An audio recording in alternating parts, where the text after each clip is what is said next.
How is it possible that something as simple as walking, something you've done tens of thousands of times without even thinking about it, could quietly become one of the most dangerous things you do every day? And yet most people never notice the warning signs until the moment their body suddenly betrays them and the floor rushes up faster than their mind can react. Because the truth is, walking feels so normal, so automatic, so routine that the idea it could become a problem sounds almost ridiculous at first. But that's exactly why so many people get caught off guard. Because danger rarely announces itself with flashing lights and loud alarms. Sometimes it whispers. Sometimes it hides inside small changes that feel harmless. Like the moment you stand up from a chair and your legs take an extra second to steady themselves. Or the time you reach for the wall while walking down the hallway and you don't even realize you did it until afterward. And your brain quickly brushes it aside with a quiet excuse like, "Hey, I'm just tired today," or "must have stood up too fast," and life continues. Nothing dramatic happens, so you forget about it. But those little moments are often the beginning of something bigger.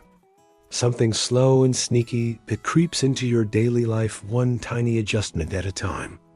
Because balance is one of those things people rarely think about until it starts slipping away.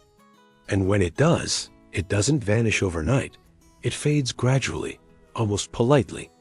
Like a light dimming so slowly you don't notice the room getting darker until suddenly you realize you can't see the corners anymore. And that's where the real problem begins, because humans are incredibly good at adapting to small changes without realizing it. We adjust our movements, we shorten our steps, we grab onto furniture a little more often, we move a bit slower when nobody is watching, and we convince ourselves everything is fine.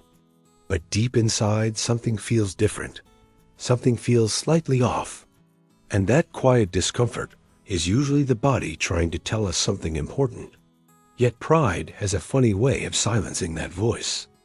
Especially for people who have spent their entire lives being independent, strong, capable, the kind of people who never liked asking for help. Because admitting your balance isn't what it used to be can feel like admitting something about aging that nobody wants to face. And that emotional resistance is powerful. It keeps people stuck in a strange place where they know something isn't quite right, but they don't want to acknowledge it out loud. So they keep doing what they've always done, hoping the problem somehow fixes itself. But bodies don't work like that. Muscles don't stay strong just because we wish they would. Balance doesn't improve by ignoring it. In fact, the opposite usually happens because the systems responsible for keeping you upright are incredibly complex, and they require regular use to stay sharp. Your eyes, your inner ear, your muscles, and your brain all work together like a team that constantly communicates with each other to keep you stable. And when one part of that team starts weakening, the others have to compensate. Which works for a while, but eventually the system becomes less reliable, slower to react, easier to throw off balance. And that's when ordinary situations start becoming risky without anyone realizing it. Like stepping off a curb that's slightly higher than expected, or turning around too quickly in the kitchen while carrying something, or walking through a dim hallway at night where shadows make it harder for your brain to judge distance. These are the kinds of moments where falls often happen. Not during dramatic events, but during the most boring everyday routines. And that's why so many people say the same thing afterward. They say, "I don't even know what happened," because from their perspective nothing unusual occurred. They were simply walking, just like they had done thousands of times before. Except this time their body didn't respond quickly enough to a tiny imbalance. And that tiny imbalance turned into a stumble. And the stumble turned into a fall before their mind even had time to process it. And once someone hits the ground, the situation can change in an instant. Sometimes it's just a scare. Sometimes it's a bruise. But sometimes it's a broken bone, a hospital visit, or a long recovery that slowly chips away at the independence they worked so hard to maintain. And what makes this particularly frustrating is how preventable many of these situations actually are. Because the human body is remarkably capable of rebuilding strength and stability when given the right kind of attention. But here's the strange psychological twist that keeps people from taking action.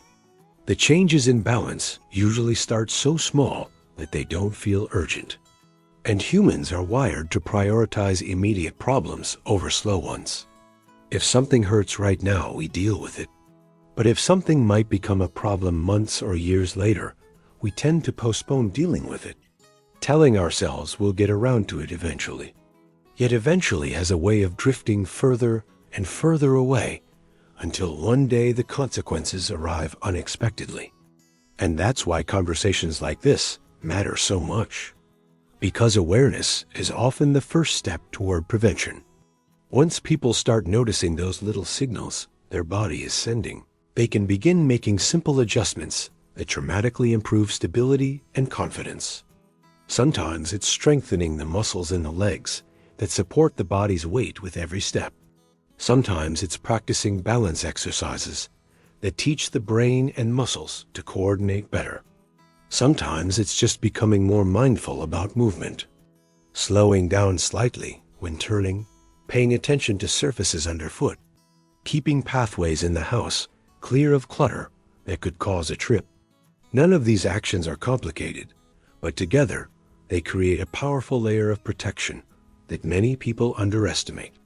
And interestingly enough, once someone begins taking these steps, something surprising tends to happen.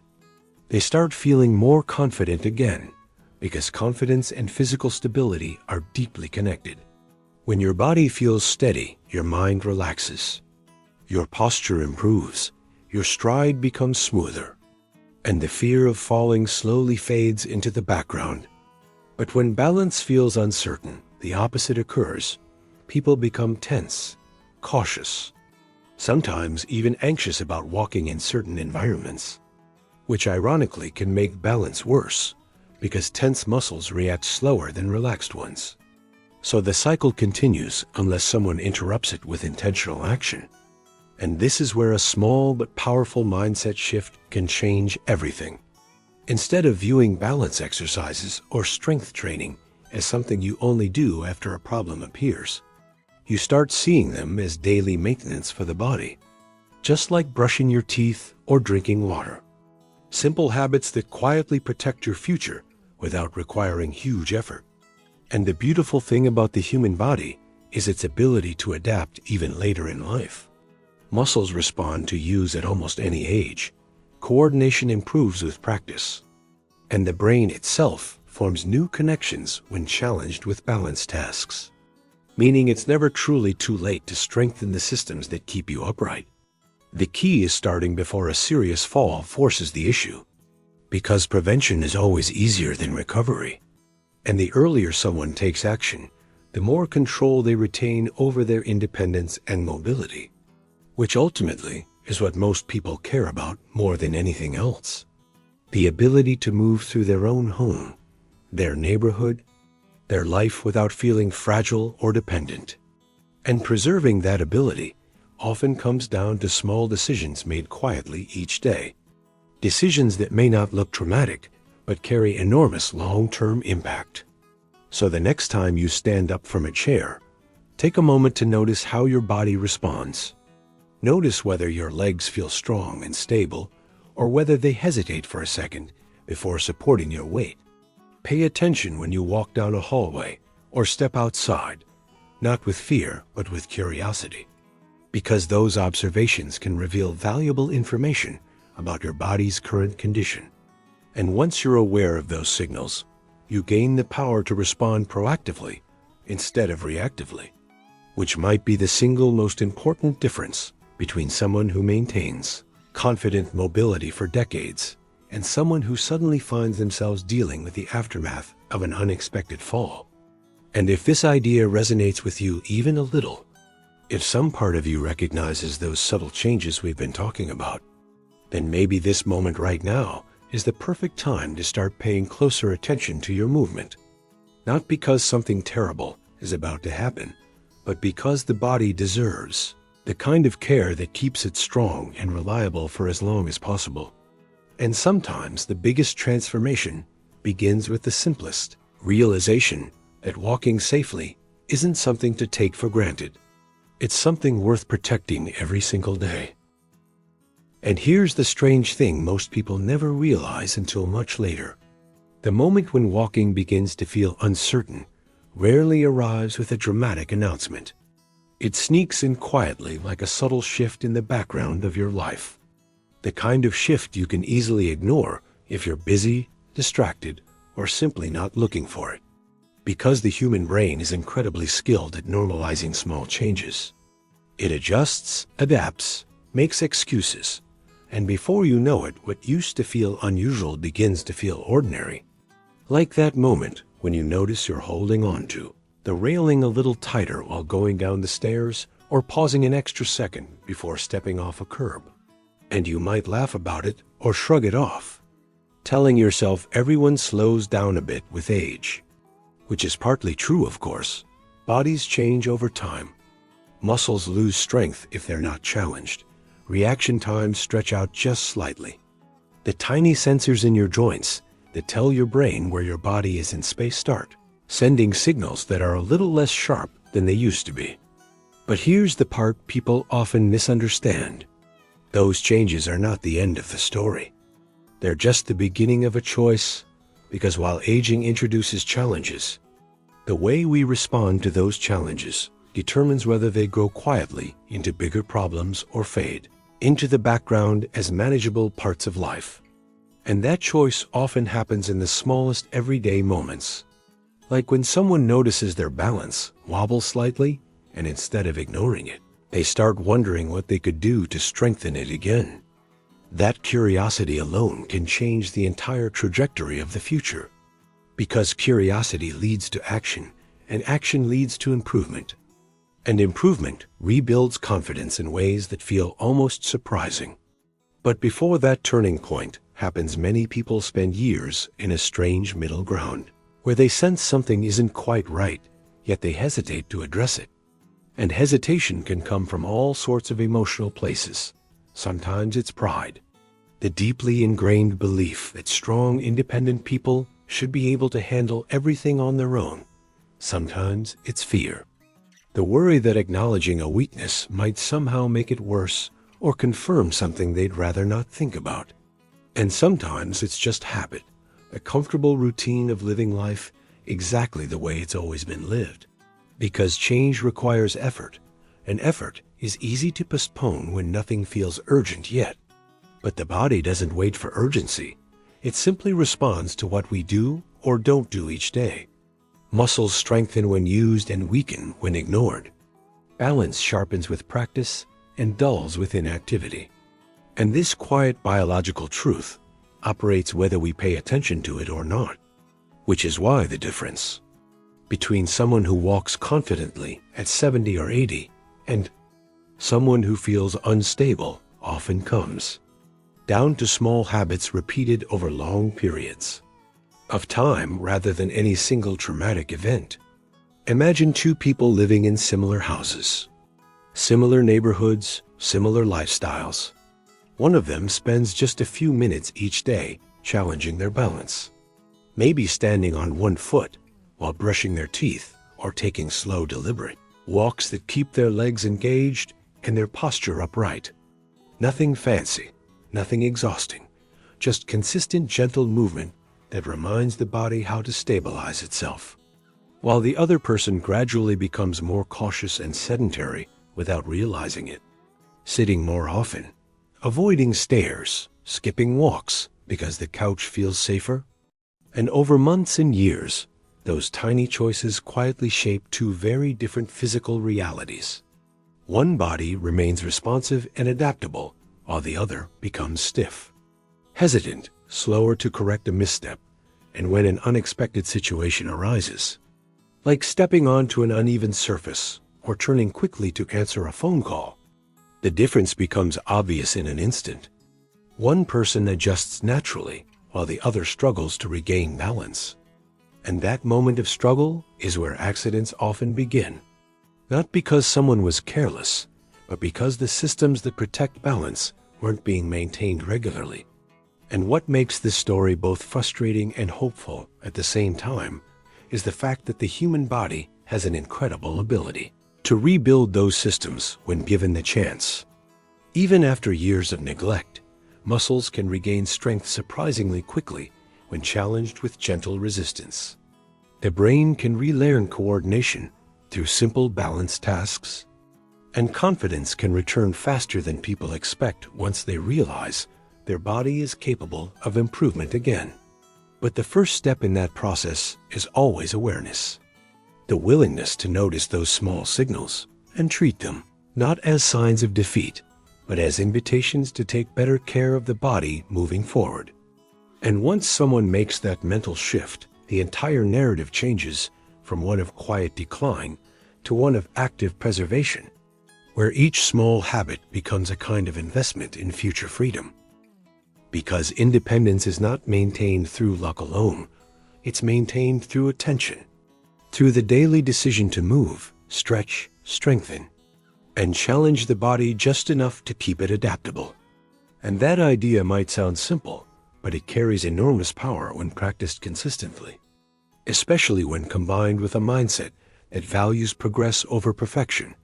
Because nobody needs to become an athlete to maintain good balance. The goal isn't extreme performance. The goal is resilience. The ability to recover quickly from a stumble, to stabilize after a misstep, to trust your legs and your posture when moving through the world. And that resilience grows slowly, but steadily when nurtured through movement. And perhaps the most encouraging part of all is how quickly the mind begins to respond once the body starts improving. People who once felt cautious begin walking with a bit more ease. Their shoulders relax, their stride lengthens slightly. Their attention shifts away from worrying about falling and back toward enjoying the experience of moving through their environment again. Whether that's strolling through a park, walking to the mailbox, or simply crossing the living room without needing to glance at the furniture for support. And those moments of regained confidence often spark something deeper, a sense of control returning where uncertainty once lived. Because movement is deeply tied to independence and identity, the ability to go where you want, when you want without fear, is something many people take for granted until it feels threatened. But once they realize that protecting it is within their reach, through simple daily habits, the entire outlook changes. The conversation moves away from fear and toward empowerment, away from waiting for problems and toward preventing them. And that shift is exactly what separates the idea of a walking disaster waiting to happen from the reality of someone who has chosen to stay proactive about their health. Because the real reason many people don't take action isn't that they don't care about their safety. It's that the danger feels distant and abstract until something dramatic happens.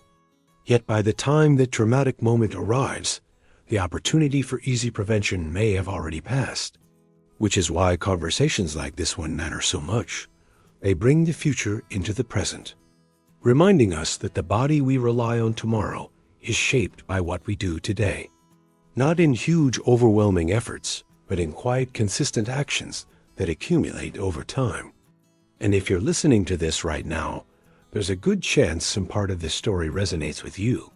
Maybe you've noticed those tiny signals in your own life. The brief wobble when standing up, the hesitation before stepping down from a curb, the subtle instinct to hold onto furniture while walking through a room. And if that sounds familiar, then consider this moment a gentle wake-up call rather than a warning siren. A reminder that the body is asking for attention, not surrender. Because attention leads to improvement, and improvement restores the confidence that makes everyday movement feel natural again. And the truth is, you don't need hours of complicated workouts to start that process. You only need the willingness to begin with something small, something manageable, something you can repeat tomorrow and the next day, and the day after that, until it becomes as automatic as walking itself once was. because habits shape outcomes more reliably than intentions ever will. And the sooner those habits begin, the more powerful their impact becomes over the months and years ahead. Which brings us back to the central question of this entire conversation. What's the real reason you haven't taken action yet? Is it because you truly believe nothing needs to change, or because a quiet part of you hopes the problem will somehow disappear on its own? And if that second possibility feels a little too familiar, then maybe today is the perfect moment to interrupt that pattern and choose a different direction. One where awareness turns into action and action turns into stability. Because protecting your ability to walk confidently through life is one of the most valuable investments you can ever make. Not just for your body, but for your independence, your freedom, and your peace of mind. And if this story made you pause and think about your own movement for even a second, then share your thoughts or experiences with others who might need the same reminder. Because sometimes the most powerful motivation comes from realizing we're not the only ones navigating these changes. And together, those conversations can inspire the simple daily actions that keep people walking strong, steady, and confident for many years to come. And if there's one suggestion worth remembering, above all else, it's this. Start today with a tiny balance habit, like standing on one leg near a chair for support for just 10 seconds on each side. Repeat it daily. Let it become routine, because that small act may look insignificant now, but over time, it strengthens the very systems that keep you upright. And sometimes the smallest habits are the ones that quietly prevent the biggest disasters.